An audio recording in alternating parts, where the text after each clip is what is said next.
আর না যে খাব্বাব রাদিয়াল্লাহু তাআলা আনহুর উপর কতটা নির্যাতন করছে। তখন বলেন, ইয়া রাসূলুল্লাহ, আপনি দোয়া করেন আল্লাহ তাআলার কাছে। তখন আল্লাহর রাসূল বলে, তোমরা একটু ধৈর্য ধরো।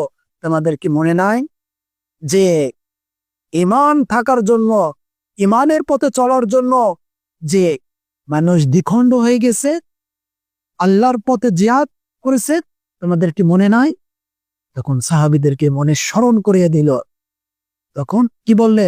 আল্লাহ রাসূল বললে, হে সাহাবীরা, তোমরা মনে রাখো, এমন একটা সময় আসবে যে সময়টা শুধুমাত্র আল্লাহ ব্যতীত আর কাউকে ভয় করবে না। এই সাহাবীরা, তোমরা আল্লাহ ছাড়া আর কাউকে ভয় করবে না, এমন একটা সময় আসবে। তোমরা ধৈর্য ধরো, ধৈর্য ধরো। এটাকে কি বলছেন? খাব্বাব রাদিয়াল্লাহু তাআলা আনহুর মতো ঈমান আনো, ওই সাহাবীদের মতো ঈমান আনো, যা জ্বলন্ত আগুনের মধ্যে থেকেও